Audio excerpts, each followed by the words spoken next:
शिरोमणि मंगलम कुंद कुंदात्यो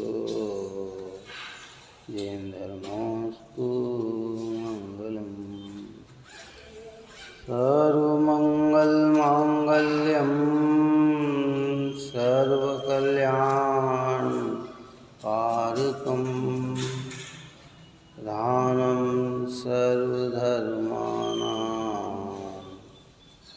जैनं जयतु शासनं जैनं जयतु शासनं जैनं जयतु शासनं। नमस्मै साराय स्वानुभूतिया चकास्ते चित्स्वभावाय भावाय सर्वभावान्तरचिदे सर्वभावान्तरचिदे सर्वभावान्तरचिदे।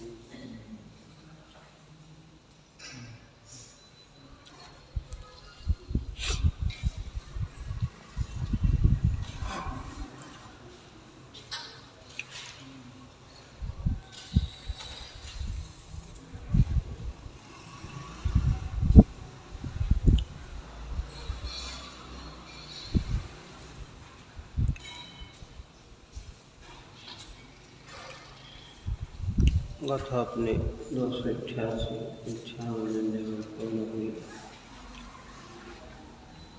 अब यहाँ प्लस आगे 183 नंबर का प्रारंभ होता है। ऊपर में ये बात कही थी जो चेतना है वो दर्शन ज्ञान का उल्लंघन नहीं करती।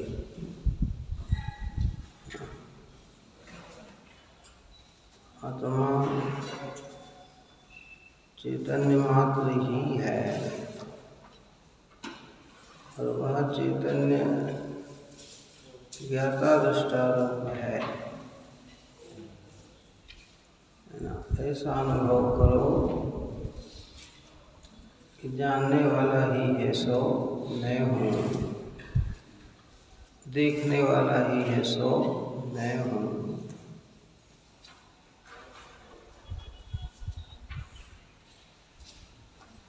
मैं मुझसे ही जानता हूँ, मेरे लिए ही जानता हूँ, मुझ में से ही जानता हूँ, मुझसे ही जानता हूँ।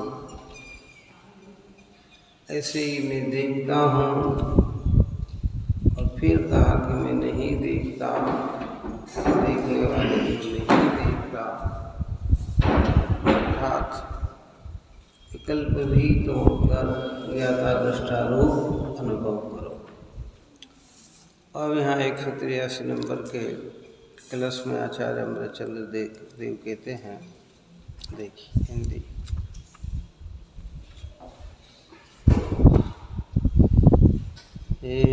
यद्यपि यदेत ही यह चेतना इस जगत में, किंतु फिर भी ज्ञान दर्शन भेद से दो रूप है। यह चेतना दर्शन सदा सामान्य अवलोकन करे, पर ज्ञान जाने सब विशेषों को तदपि निज में रहे। अस्तित्व ही ना रहे इनके बिना चेतन द्रव्य का, चेतना के बिना चेतन द्रव्य का अस्तित्व क्या। चेतन नहीं बिन चेतना, चेतन बिना ना चेतना। बस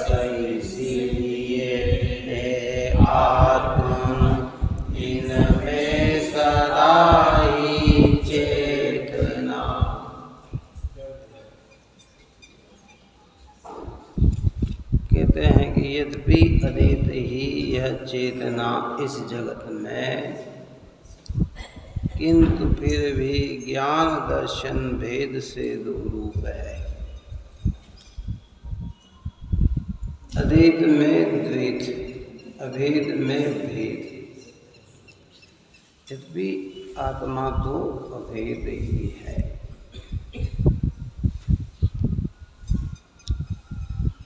अनंत गुणात्मक मैं आत्मा अभेद है ना, भेद नहीं है। लेकिन समझाने के लिए, समझने के लिए भेदों को समझाया जाता है। सांख्य मतों का निराकरण किया। सांख्य मत भी कई बार ऐसी कहता है, लेकिन वो सर्वथा मानता है। हमारे यहाँ अपेक्षा से उस चीज को समझाएंगे। वो कहता अद्वैत, यद्यपि अद्वैत है आत्मा। ऐसा नहीं है कि आत्मा में से ज्ञान गुण निकाल लिया जाए, दर्शन गुण निकाल लिया जाए। नहीं, इन्हें निकालेंगे तो आत्मा ही निकल जाएगी, जड़ ही हो जाएगा, है ना।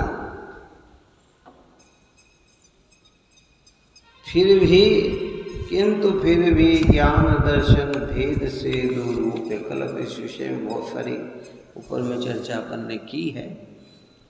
यह चेतना दर्शन सदा सामान्य अवलोकन करे, पर ज्ञान जाने सब विशेषों को तदपि निज में रहे। चेतना का काम दो प्रकार की, दर्शन चेतना और ज्ञान चेतना।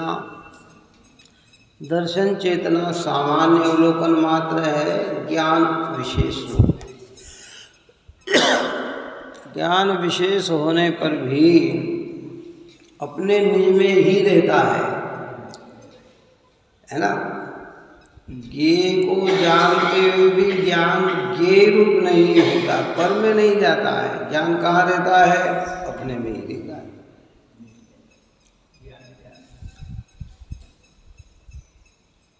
अनुभव करें आप और हम। ये हमारा ये जो जानने वाला ज्ञान, ये विशेष और सत्ता मात्र का अवलोकन करना, ये सामान्य। अस्तित्व ही ना रहे इसके बिना चेतन द्रव्य का। चेतना के बिना, कल अपन ने क्या दृष्टांत दिया था? बोलो, कल दृष्टांत दिया था ना मिश्री और शक्कर का, कि शक्कर और मिश्री में से मिठास निकल जाए तो उनका अस्तित्व ही क्या होगा? नष्ट होगा। और आत्मा में से चेतना निकल जाए तो आत्मा का अस्तित्व ही क्या होगा? नष्ट होगा। है क्या करें? अस्तित्व ही ना रहे इनके बिना चेतन द्रव्य का। अस्तित्व ही नहीं रहेगा। जैसे अग्नि में से उष्णता निकल गई तो अग्नि ही नहीं रहती है। कौन रहती है? उष्णता निकल गई तो अग्नि रहती है क्या? ये नहीं रहती है। आत्मा में से चैतन्यता निकल जाए तो आत्मा ही नहीं देता है। जो हमारे में नहीं है वे सब निकल जाए तो आत्मा का अस्तित्व बना रहता है। लेकिन जिससे आत्मा का अस्तित्व बनाए वह निकल जाए तो आत्मा का अस्तित्व ही नहीं रहता। राग निकल जाए तो कोई बात नहीं, आत्मा का अस्तित्व बना रहेगा। शरीर निकल जाए तो आत्मा का अस्तित्व बना रहेगा। मन वाणी निकल जाए तो आत्मा का अस्तित्व बना रहेगा। क्यों है? लेकिन चेतनता ही निकल जाए तो आत्मा का अस्तित्व ही नहीं रहता है। चेतना के बिना चेतन द्रव्य का अस्तित्व क्या? ये प्रश्नवाचक चिन्ह प्रश्न लगा कर खड़ा किया है कि विचार करो क्या? कि चेतना के बिना चेतन द्रव्य का अस्तित्व क्या? उष्णता के बिना अग्नि का अस्तित्व क्या? मिठासता के बिना सागर का अस्तित्व क्या, ज्ञान के बिना आत्मा का अस्तित्व क्या, रह ही नहीं सकता ना। चेतन नहीं बिन चेतना और चेतन बिना न चेतना, एक दूसरे के पूरक है। यद्यपि अनुभव में चेतन चेतना के विकल्प भी खत्म है, लेकिन पहले बुद्धिपूर्वक इस चीज का निर्णय होना चाहिए। अनुभव में तो ये वहाँ तो अनुभव है, अनुभव को व्यक्त करना भी व्यवहार है। क्या है? अनुभव निश्चय है। बस इसीलिए है आत्मन इसमें सदा ही चेतना। हे आत्मन तो इसमें ही चेतना, इसमें ही जागृत हो। ये जानने वाला है ईश्वर ही मैं हूँ, ये देखने वाला है ईश्वर ही मैं हूँ, ये करता धरता है, ये दिखता है, ये मैं नहीं, ये जानता देखता है, ये मैं हूँ। बात ही समझ में नहीं आई। जिसका विभाग किया जाए वो मैं नहीं, जिसका विभाग न हो वह मैं हूँ। धीरे से समझे इस बात को भाई। देखो, अनुभव के बिना सब सुना है। मोक्ष मार्ग की शुरुआत भी यहीं से प्रारंभ होती है।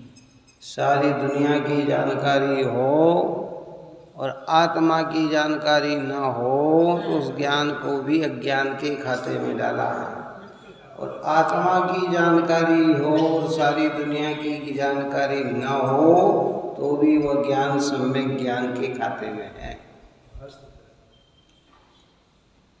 अपनी जानकारी ये जो जान रहा है ना, ये ही मैं है। इसको कहा तादात्म्य संबंध। क्या संबंध है? ज्ञान का आत्मा के साथ का कैसा संबंध है? तादात्म्य। दर्शन का आत्मा के साथ क्या संबंध है? तादात्म्य है, उस रूप है।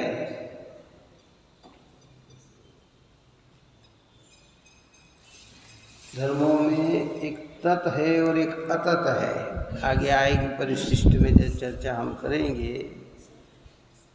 तत् अतत, आत्मा ज्ञान से तत् और ज्ञेय से अतत। सत असत, अपने द्रव्य क्षेत्र काल भाव से सत, पर द्रव्य क्षेत्र काल भाव से असत। तो चेतना से क्या है आत्मा, ज्ञान से क्या तत्। इस ज्ञान में जो जानने में आ रहे उससे क्या है? अतत। जितने भी पर आ रहे ये सब क्या? अतत है। मेरा अस्तित्व काय से है कि मुझसे है। और कोई कहे कि नहीं। सांख्य मत में बहुत सारी, अन्य मतों में है ना, कोई एक पक्ष कोई मान लेता, कोई अभेद को मानता है तो भेद खत्म कर देता है, कोई भेद को मानता है तो अभेद खत्म कर देता है। जैन धर्म में दोनों ही प्रक्रिया है। ज्ञान के विषय में पूरा, दृष्टि में एक। ज्ञान विशेष का, दृष्टि सामान्य की। क्या कहा? ज्ञान विशेष का और दृष्टि सामान्य की। दृष्टि में विशेषता नहीं, दृष्टि में सामान्यता, और ज्ञान में सब क्या होना चाहिए? विशेषता। भेद प्रभेद जितने भी है ये ज्ञान के विषय है, लेकिन दृष्टि में एक शुद्ध आत्मा चैतन्य भगवान मेरा ज्ञायक। जैसे 24 तीर्थंकर भगवान की 24 प्रतिमा हो, ज्ञान के विषय में 24, दृष्टि के विषय में क्या? ज्ञान के विषय में क्या है? मैंने उसको कहा था ना, अरे भाई बेल का चिन्ह है तो क्या आदिनाथ भगवान है, क्या मंदिर का चिन्ह है तो कहते अभिनंदन नाथ भगवान है, मगर का चिन्ह है तो कहते पुष्पदंत नाथ भगवान है, सुविधिनाथ भगवान है, सर्प का चिन्ह है तो कहते कि पार्श्वनाथ भगवान है, सिंह का चिन्ह है तो महावीर भगवान है। तो ज्ञान के विषय में तो हमसे पूछे क्यों साहब ये आपके मूल नायक कौन से है? नहीं साहब भगवान है, ये महावीर स्वामी है। इनके आसपास कौन है? कि भैया ये पार्श्वनाथ है, ये नमीनाथ है, ये बापूज्य है, ये मल्लीनाथ है। लेकिन दृष्टि में सब क्या है? बोलो। इन सारी प्रतिमाओं के अंदर, सारी जिन प्रतिमाओं में दृष्टि में किसकी कीमत अधिक है और किसकी कीमत कम है? चाहे वो चंदा प्रभु भगवान की 9 इंच प्रतिमा हो, चाहे सिद्ध भगवान की प्रतिमा हो, चाहे आदिनाथ भगवान की हो, चाहे महावीर भगवान की हो, चाहे मूल नायक, दृष्टि में किसकी कीमत? लेकिन ज्ञान के विषय में क्या है? अलग अलग है ना। अगर ज्ञान हमें अलग नहीं जानेंगे तो हमें सबका इतिहास की जानकारी नहीं होगी। लेकिन दृष्टि में क्या है? सब छोटी 9 इंच, ये तो 9 इंच प्रतिमा पहले तो क्या कर इतनी छोटी छोटी प्रतिमा बनाते थे, 1-1 इंच 1.5 इंच की प्रतिमा हो जाती थी। उस समय एक प्रचलन चला था, जब सारी जिन प्रतिमा को तोड़ दिया गया, खंडित कर दिया गया, सारे जिनालय तोड़ दिए गए, खंडित कर दिए गए, उस समय लोगों की भावना जागृत करते हुए पुनः स्थापना करने के लिए यहाँ तक कहा गया कि एक ज्वार के दाने के बराबर भी जो जिन प्रतिमा स्थापित करे वो बहुत महान पुण्यशाली जीव है। तो सब ने अपनी सामर्थ्यता के अनुसार है। लेकिन आज वर्तमान समय में विद्वानों ने कही कि नहीं, छोटी प्रतिमा नहीं, क्योंकि उसकी ढंग से प्रक्षालन नहीं होती, साफ सफाई नहीं होती, और अगर करने जाए तो जल्दी से वो घिसा जाती है, वितरागता उसकी खंडित हो जाती है। तो कि भैया अच्छे बिंब हो जो रहे है। लेकिन कोई की भी प्रतिमा हो, भगवान वितराग सर्वज्ञ देव तो दृष्टि में कितने हैं?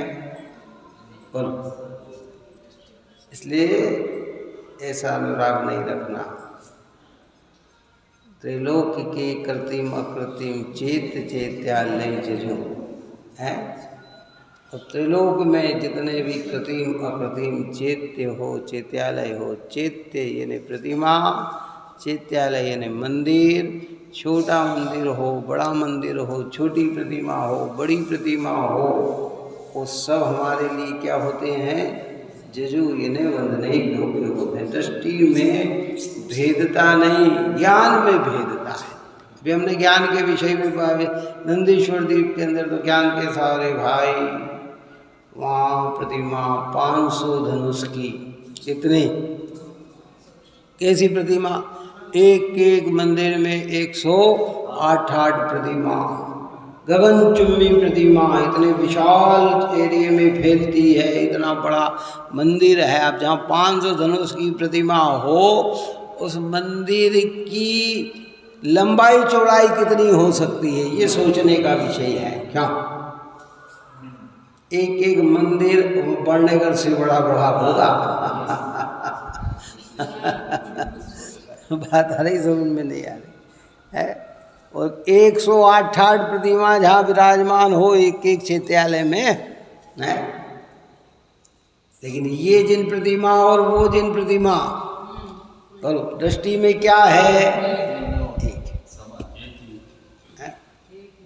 ऐसे ज्ञान दर्शन में समझने के लिए भेद है, और आत्मा में ही सब ये क्या हो जाते हैं? गर्भित हो जाते हैं। एक आत्मा। समझने के लिए भेद, अनुभव में भेद नहीं।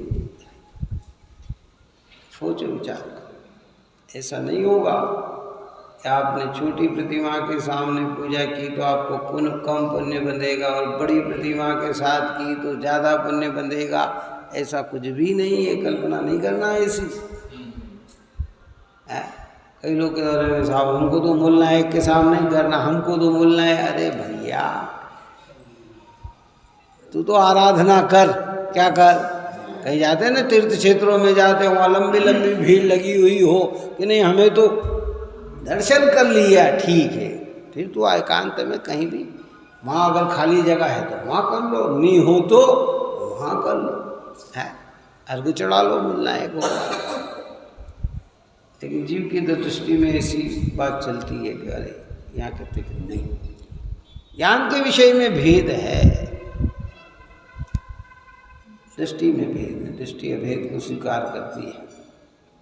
क्या इस बस इसीलिए है आत्मन, इसमें सदा ही चेतना, इसमें ही तू चेतना, जागृत रहना, अनुभव करना, है ना। चेतना का अर्थ ही अनुभव करना, जागृत रहना। अपन है ना कोई अंतिम समय में हो, अभी तो चेतना है, मतलब क्या कहना चाहते हैं, क्या बोलते हैं ना, अभी तो चेतना है इनकी, अच्छी चेतना है, मतलब जागृतता है। तू काय में जागृत रहेगा, अपने में जागृत रहे। यार ये ज्ञान दर्शन में ही तो ही मैं हूँ।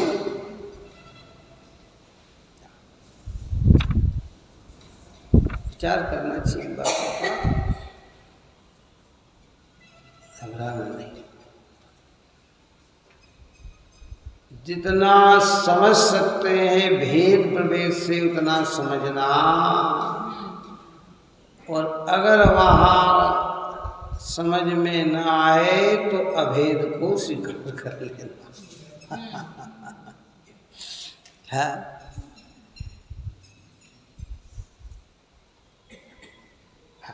देखिए क्या कहते हैं।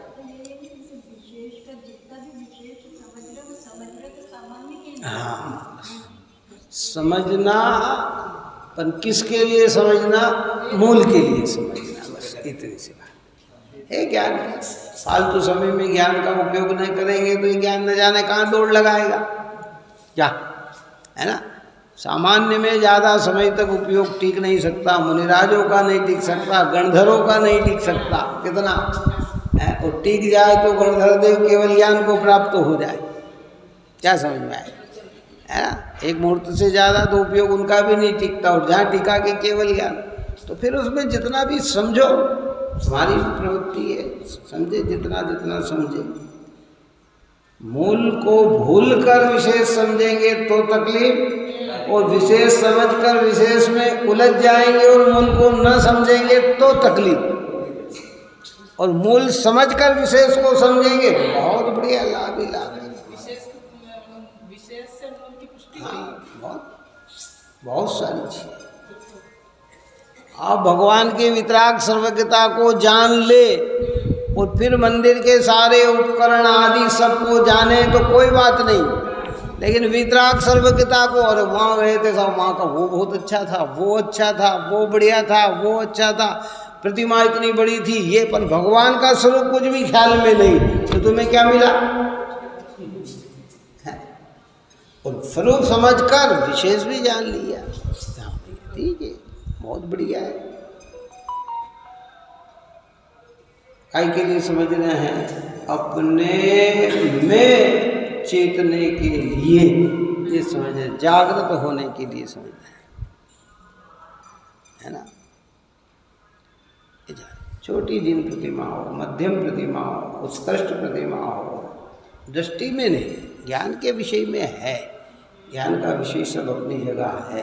किसी ने पूछ लिया कि भाई आपके बोलने का, हमारे तो वितराग सर्वज्ञ भगवान हैं, तो वो अच्छा नहीं समझेगा, क्या नहीं समझेगा, है ये है कितने इंची हैं कि भाई हमारे 61 इंची है कि 51 इंची है कि 41 इंची है कि 2 फीट के हैं, जितने भी हैं वो, लेकिन प्रभु तो प्रभु है। आत्मा के अनंत गुण समझाने, क्या क्या गुण है इतने हैं, लेकिन क्या एक आत्मा कहने में ये सब नहीं आ जाते हैं? क्यों? अगर इतने गुणों का भेद न कहें और आत्मा कहे तो ये सब अलग अलग हो जाते हैं क्या? है कि नहीं साहब, ज्ञान कहेगा कि मेरा नाम तो लिया ही नहीं, न दर्शन कहेगा कि मेरा नाम तो लिया ही नहीं है। एक आत्मा को ज्ञान गुण से मुक्त किया तो दर्शन नाराज हो जाएगा कि आपने इसी का नाम ले लिया, मेरा नाम तो लिया ही नहीं। क्यों? जिस परिवार की अखंडता होती है ना, अखंडता होती है, कौन सी अखंडता का मतलब एकजुटता और प्रेम जहाँ होता है, वहाँ घर के एक सदस्य का भी नाम लिया तो सब उसमें समाविष्ट, किसी को नाराजी नहीं होते हैं। वो समझते हैं कि भैया हाँ सब स्वागत कर रहा तो हर व्यक्ति को बुला के अलग अलग का नहीं करेगी, एक का करा तो वो समझ जाते हैं कि सब किसका हो गया, तो पूरे परिवार का हो गया है। तो आत्मा का एक गुण की महत्ता में सारे गुण आ गए उसके अंदर। कौन सा गुण बाकी रह गया कि जो गुण उसके अंदर नहीं आया? चलो बताओ। है और समय के लिए भेद भेद करना पड़ेगा, अलग अलग करना पड़ेगा, अलग अलग समझाना पड़ेगा, अलग अलग प्रक्रिया करना पड़ेगी। समझ में आ गई सारी बात है। देखिए क्या कहते हैं श्लोकार्थ। जगत में निश्चयतः चेतना अदेत है, तथापि यदि वह दर्शन ज्ञान रूपता को छोड़ दे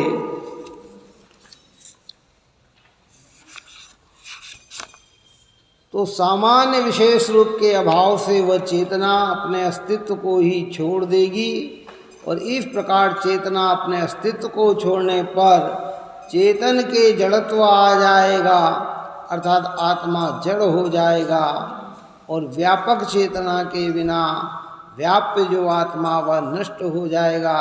इस प्रकार तो 2 दोष आते हैं, इसलिए चेतना नियम से दर्शन ज्ञान रूप ही हो।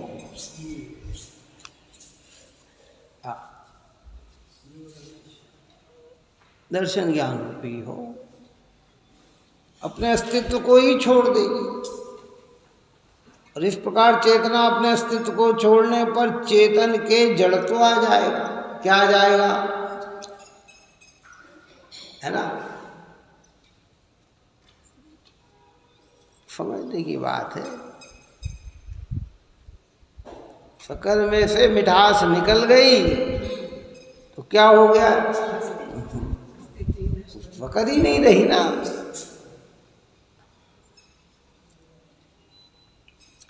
इसलिए अपन ने कल बात कही थी कि आत्मा में दूसरी शक्ति चिति शक्ति, क्या कहा था? है ना, पहली शक्ति जीवत्व शक्ति, दूसरी शक्ति चिति शक्ति, फिर तीसरी शक्ति दृश्य शक्ति, ज्ञान शक्ति। अरे जब चिति शक्ति में दर्शन ज्ञान गर्भित है तो अलग से कहने का प्रयोजन क्या? चिति शक्ति का मतलब क्या? चेतना है। ये कहा गया, समझाया गया कि भाई ये इस प्रकार है। आत्मा कैसा? चेतन स्वरूप, ज्ञान दर्शन रूप है, ये ज्ञान दर्शन। अब चिति शक्ति बताने का प्रयोजन आचार्य का यह है कि यह जड़ रूप नहीं है, चेतन रूप है। और दृश्य ज्ञान शक्ति बताने के लिए कि वो चेतन है कैसा, वो दृष्टा और ज्ञाता रूप है। बात समझ में आई कि नहीं आई? चिति शक्ति बताने का मतलब क्या? ये जड़त्व रूप नहीं है, ये चेतन अजड़त्व स्वरूप है।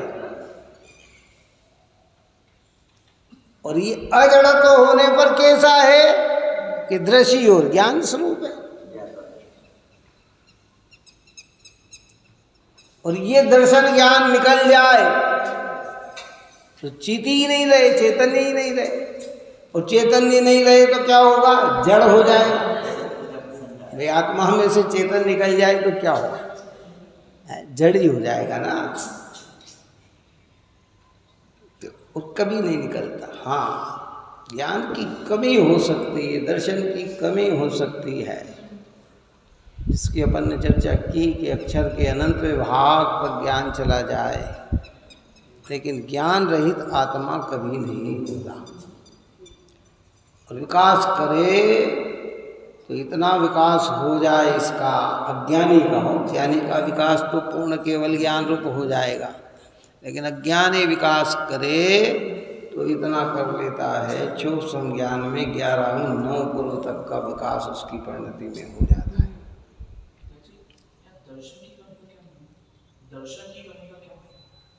दर्शन की कमी हो सकती है, ज्ञान की कमी हो सकती है। कमी यानी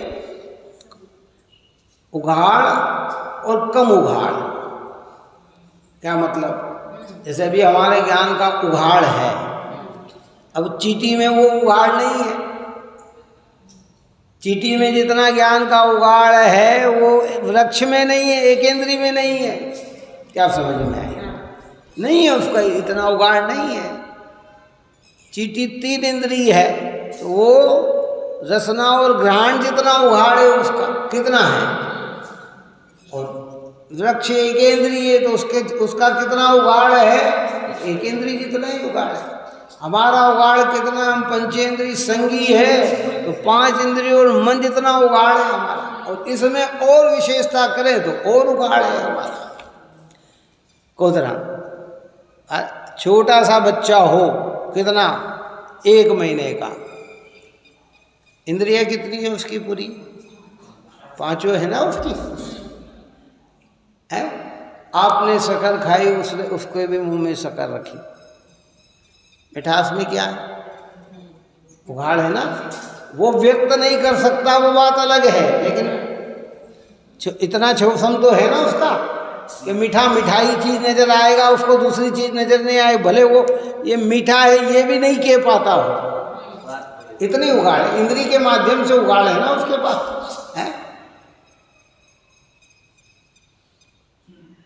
आँख से उसको वैसे ही दिखता है जैसा हमको दिखता है।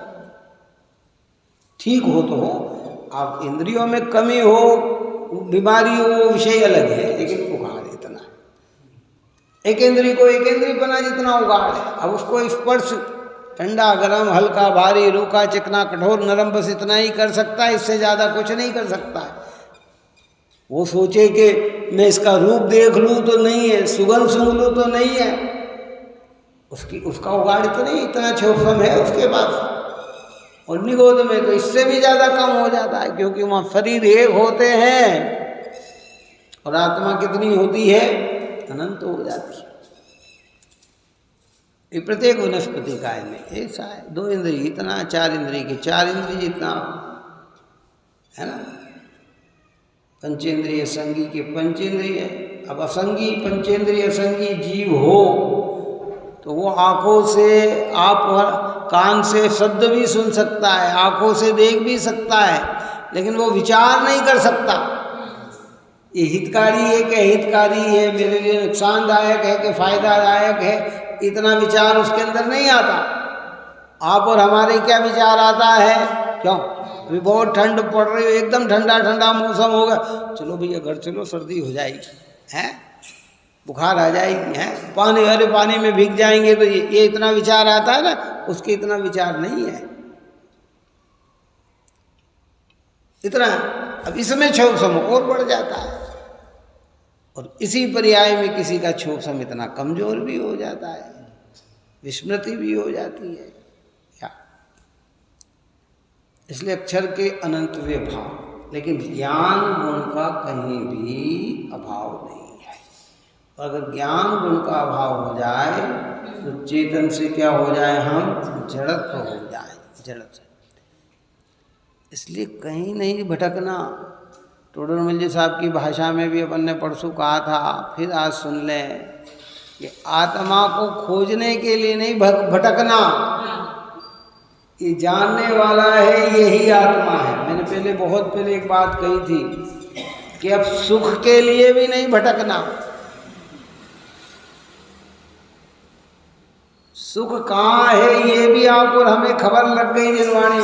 अब तो इसका वेदन करना, पुरुषार्थ काय का होना, इस सुख का भोग कैसे किया जाए। हमें पता लग गया है कि सुख यहाँ है, अगर हमारी दृष्टि आज भी सुख के लिए पर में जा रही है तो समझना अभी मूल चीज भी समझ में नहीं आई।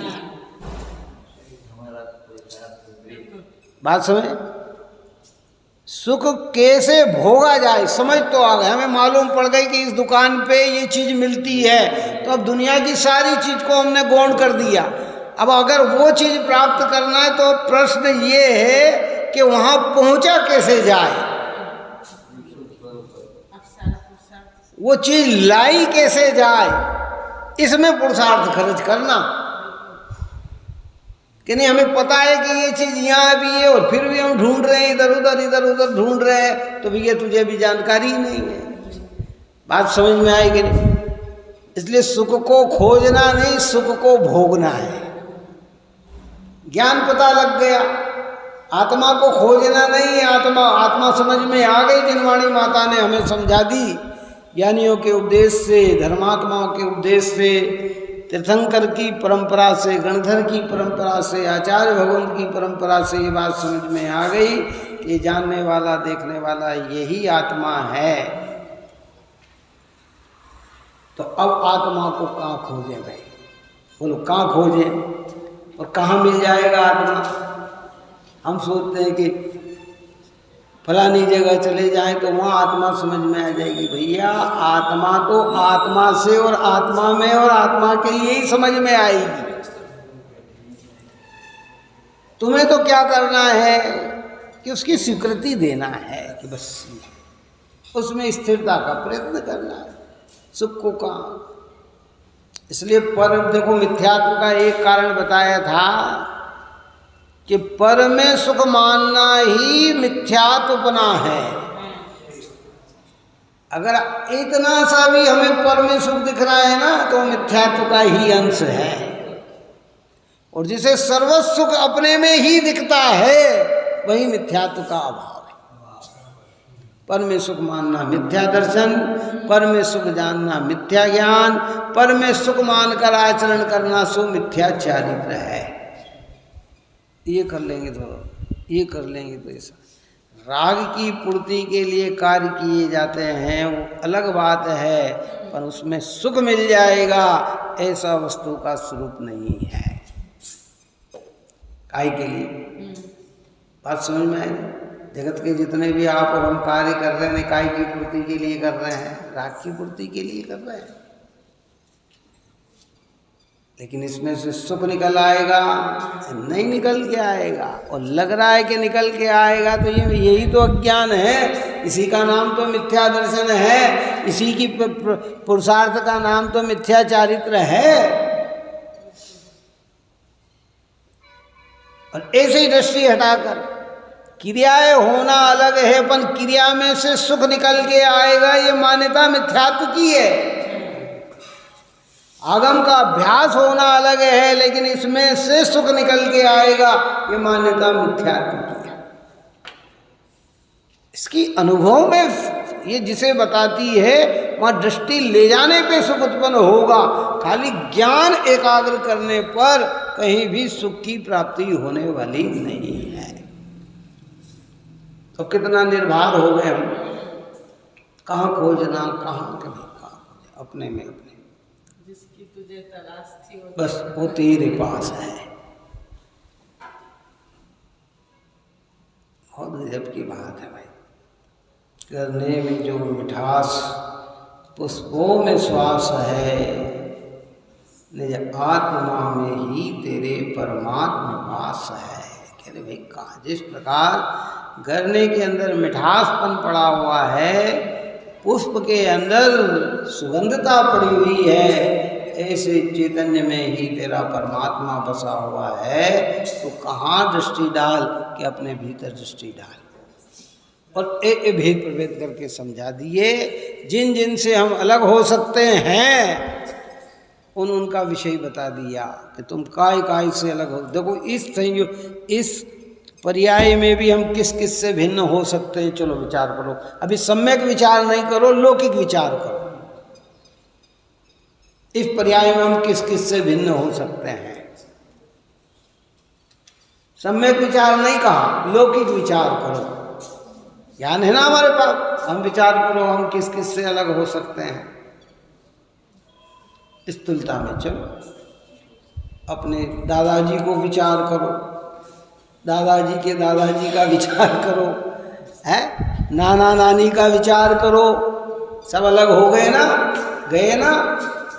फिर देखोगे ये भी जा रहा, ये भी जा रहा, ये भी जा रहा, तो ये सब क्या है, ये सब अलग ही है ना।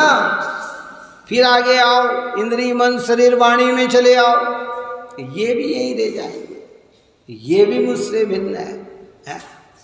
फिर आगे जिनवाणी समझाती है कि ये जो 8 कर्म है ना, ये पुण्य पाप के भाव है ना, ये शुभ शुभ के भाव है ना, ये भी तुम्हारे अंदर त्रिकालिक रहने वाले नहीं है। अगर सम्यक प्रकार से तुमने विचार किया तो ये भी एक दिन निकल जाएंगे। तो कहते ये भी मेरे नहीं है। तो फिर मेरे अंदर क्या है कि चित्त रूपता है, चैतन्य रूपता है, चेतना है, ज्ञान दर्शनमय है। तो बस पूरा अस्तित्व अपनापन काय में जोड़े है, तो इसमें अपनापन जोड़ दो, बस सीधी सी बात है। कुछ चीज बुद्धिपूर्वक छोड़ना पड़ती है, कुछ चीज ऑटोमेटिक छूटती है। क्या होती है? कुछ चीज बुद्धिपूर्वक और कुछ चीज ऑटोमेटिक। ऑटोमेटिक मतलब पता ही नहीं लगता कब कर्म का उदय निकल गया, चीज छूट गई। क्योंकि जितनी प्रकृतियां है ना, ये जितना संयोग है वो सब कर्माधीन वृत्ति है, किसी भी आत्मा की बपुती नहीं है। आप और हमारी कोई चीज नहीं है। जिस कर्म का उदय खत्म हुआ वो चीज ऑटोमेटिक गायब हो जाएगी। अब उसके निमित्त कारण हजारों हो सकते हैं।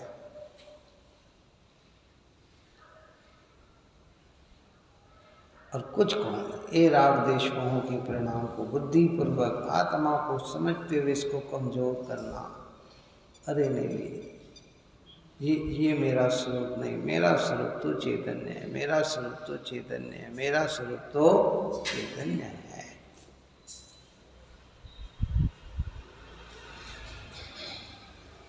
है ना? देखिए भावार्थ के पूर्ण करते हैं। समस्त वस्तुएं सामान्य विशेषात्मक। कोई को न समझ में आए तो प्रश्न कर सकते हैं, क्योंकि विषय सही है। देखो क्या होता है कि अब जनवाणी है, वो कहते हैं ना कि भैया देखो पुराने लोग इतने अच्छे होते थे कि वो किसी के यहाँ भोजन करने जाते थे तो थाली में जो भी आता था वो सब खाते थे।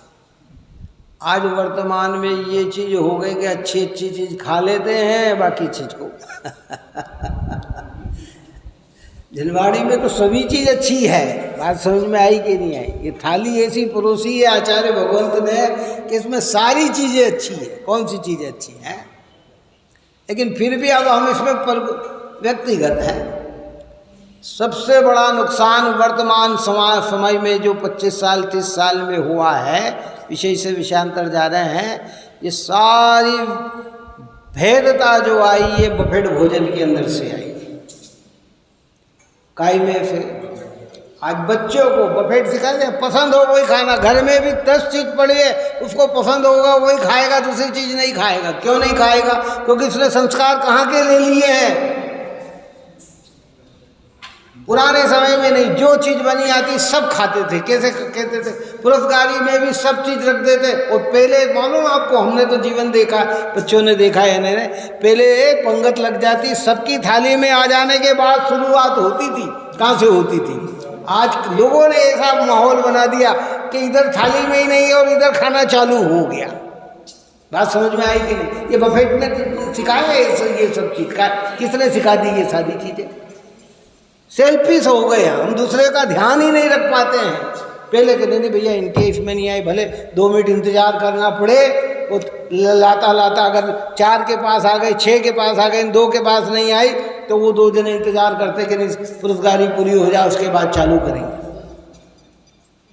ये बफेट ने बच्चों को थोड़े से नहीं मन पसंद अब बोले उसके शरीर के लिए वो साधक है कि बाधक है, ज़्यादा खाएगा तो नुकसानदायक है कि क्या है, ये कोई प्रक्रिया नहीं है। उसको तो वो अपनी पसंद की जो चीज़ आएगी उससे ही पेट पूरा भर लेगा। पहले नहीं, ये भी खाना ये, और बेटे देखो ऐठा नहीं डालना, ये नहीं करना, वो नहीं करना, ये नहीं करना, तो उसमें सारी चीज़ें सीख जाती। वो दूसरे के यहाँ भी जाता तो परेशान नहीं होता। आज एक मेहमान किसी के घर में आ जाए, आदमी चिंतित हो जाता है कि क्या क्या क्या है, इसको क्या पसंद है, मैं ये और फिर अरे साहब आपको भोजन पसंद नहीं आया होगा, आपको ये पसंद नहीं आया होगा, अरे ये क्या क्या विकल्प होगा। जनवाणी का है। इसलिए ये गाथा अगर हमारे कमजोर भी पड़े तो ये पूरी थाली है जनवाणी माता की। बात समझ में आई कि नहीं आई है कि भाई बात बड़ी है, बड़ी हो तो भी जनवाणी की है और छोटी हो तो भी जनवाणी। इसमें सुधारा किसका करना, हमें अपना करना। तो बहुत सारी चीज़ें ऐसी होती, शास्त्र पढ़ के भी मिथ्यात्व पुष्ट हो जाता है, जिसको हम एकांत कहते हैं कि अपने मन की पसंद आई उसको स्वीकार कर लिया, बाकी बात को बात अभी समझ में नहीं आ रही है। अरे साहब जनवाणी में हमें तो भैया कर्ता कर्म अधिकार बहुत अच्छा लगा है कि हमें तो ये अधिकार, अरे आचार्य ने 9 अधिकार रचे तो 9 ही अधिकार महत्वपूर्ण है। बात अरे समझ में नहीं आ रही। एक भी अधिकार, एक भी गाथा निष्प्रयोजन नहीं है, सारी गाथाएं आत्मा के कल्याण के लिए है। लेकिन हम कहते नहीं साहब इसमें तो ये चीज़ अच्छी लगी है, अरे भाई सारी चीज जिनवाणी है, चारों ही अनुयोग जिनवाणी माता है, वितरागता की पोषक है। पढ़ना भले क्रम से लेकिन रुचि चारों ही अनुयोग की। कोई भी जिनवाणी माँ भगवान सर्वज्ञ की वाणी, गणधरों के द्वारा बुझी हुई वाणी, आचार्य भगवंत ने, ज्ञानी मुनिराज उपाध्याय ने अनुभव करके, विद्वानों ने शोध करके हमारे सामने लाए हैं। तो प्रत्येक शब्द हमारे लिए बहुत महत्वपूर्ण है। इसलिए यहाँ कहते हैं कि भाई समस्त वस्तु सामान्य विशेषात्मक है, इसलिए उसमें प्रतिभाषने वाली चेतना भी सामान्य प्रतिभाषना रूप, दर्शन रूप और विशेष प्रतिभाष रूप ज्ञान रूप होना चाहिए। यदि चेतना अपनी दर्शन ज्ञान रूपता को छोड़ दे तो चेतना का ही अभाव होने पर, या चेतन आत्मा को अपने चेतना गुण का अभाव होने पर जड़त्व आ जाएगा, अथवा तो व्यापक के अभाव से व्याप्य से आत्मा का अभाव हो। वो व्यापक संबंध जो कर्ता कर्म में कहा था वो अलग है, और यहाँ जो व्यापक की बात कर रहे हैं वो अलग है ना। वहाँ ज्ञान को व्यापक कहा और कार्य को व्याप्य कहा। जैसे मिट्टी को व्यापक कहा और घड़े को कार्य कहा। यहाँ ये चेतना व्यापक और आत्मा व्याप्य है। अगर चेतना का अभाव हुआ तो किसका अभाव हो गया? क्या आत्मा का ही अभाव हो गया है? चेतना आत्मा की सर्वावस्था में व्याप्त होने से व्यापक है। इसलिए आत्मा की कोई भी अवस्था हो ना, उसमें चेतना है। अपन ने भी उस सूत्र कहा ना, लेकर नरक निगोद से मोक्षपुरी तक धाम, केवल देखन जानना आत्म का है काम। यह आत्मा का कार्य है। अगर ये जानना देखना निकल जाए तो आत्मा आत्मा ही नहीं रहे। मोक्षपुरी तक धाम, सिद्ध भगवान भी क्या कर रहे हैं कि यही कार्य कर रहे हैं। और आत्मा चेतन होने से चेतन का व्याप्य है, इसलिए चेतन का अभाव होने पर आत्मा का भी अभाव हो जाएगा। इसलिए चेतना को दर्शन ज्ञान स्वरूप ही मानना चाहिए। यहाँ तात्पर्य यह है कि सांख्य मतावलंबी आदि कितने ही लोग सामान्य चेतना को ही मानकर एकांत कथन करते हैं। उनका निषेध करने के लिए बताया गया है कि वस्तु का स्वरूप सामान्य विशेष रूप है, इसलिए चेतना को सामान्य विशेष रूप अंगीकार करना चाहिए। सांख्य मत और भी मत जितने हैं कई मतों में, इसलिए ने कहा कि जैन धर्म से किसी का भी 63 का आंकड़ा नहीं बनता, सब 36 चलते हैं। कितना? सब 36। सब अलग अलग अलग। कोई पर्याय को स्वीकार करे तो द्रव्य को भूलता है, कोई द्रव्य को स्वीकार करे तो पर्याय को, कोई भेद को स्वीकार करे तो अभेद को भूलता है, कोई अभेद को स्वीकार करे तो भेद। लेकिन जिनवाणी शादवाद मैं अनेकांत स्वरूप वस्तु का स्वरूप और शादवाद उसकी शैली, जिसमें ऐसा वस्तु स्वरूप समझ में आता है। और ये सब समझना आवश्यक। इन दया करो, दान करो, पूजा करो, भक्ति करो, व्रत करो, शील पालो, संयम पालो, करुणा रखो, वात्सल्य प्रीति रखो, उससे भी अति आवश्यक ये स्वरूप समझना है। वो नहीं होना ये नहीं कहना चाहते हैं, वो भूमिका के अनुसार, अपने पद के अनुसार, लेकिन उससे ज़्यादा समझने की जरूरत काहे की है? आत्मा को समझने की। क्योंकि एक बार आत्मा समझ में आई तो अनंत काल हमारा सुरक्षित हो गया। और आत्मा समझ में नहीं आई और पुण्य अगर किया है तो पुण्य एक स्थिति तक ही जाता है, उसके बाद कुछ भी नहीं है। किसके कितनी स्थिति के बाद? एक स्थिति तक जाता है। उस स्थिति के बाद क्या है? कुछ भी नहीं है। जहाँ पुण्य और लंबी स्थिति मान लो तो 2000 सागर की है, उसके बाद फिर क्या है? कुछ भी नहीं है ना। इसलिए किसका प्रयत्न करना? इस चेतना को समझने। शार्ट में के पूर्ण करते हैं कि ये जो जानने वाला है, ये जो देखने वाला है, ये जो अनुभव कर रहा है, बस ये ही मैं हूँ। ये दिखने वाला है, बोलने वाला है, हटाने जुटाने वाला है, लाने आने वाला है, ये मैं नहीं।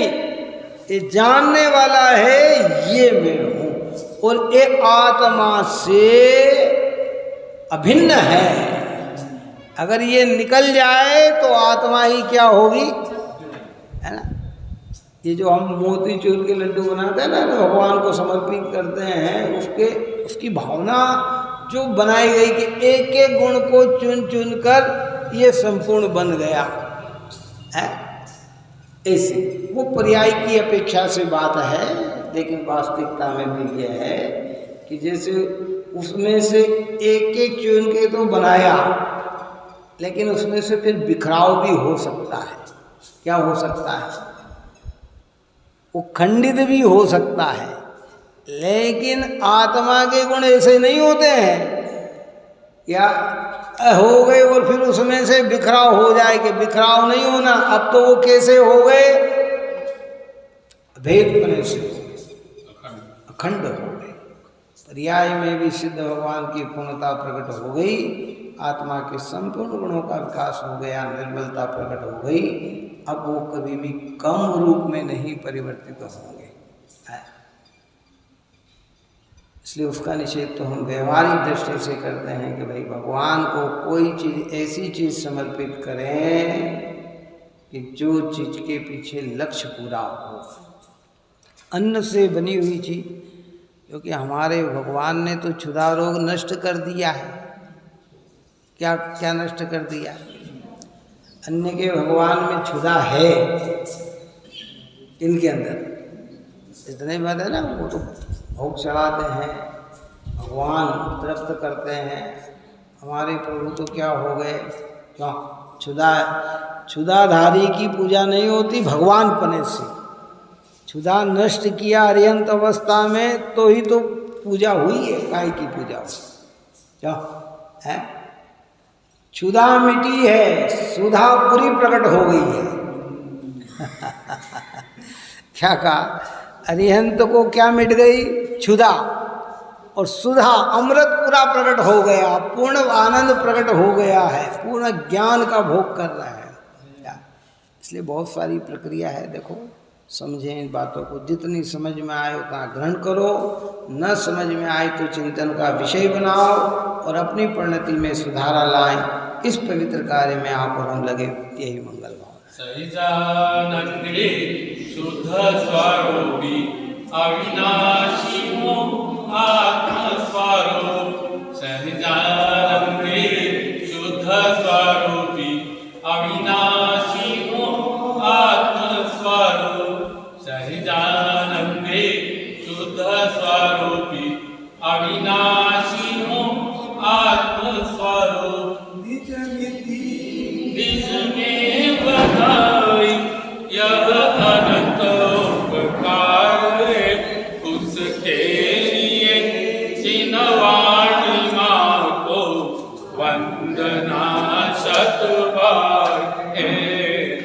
वंदना सतवार।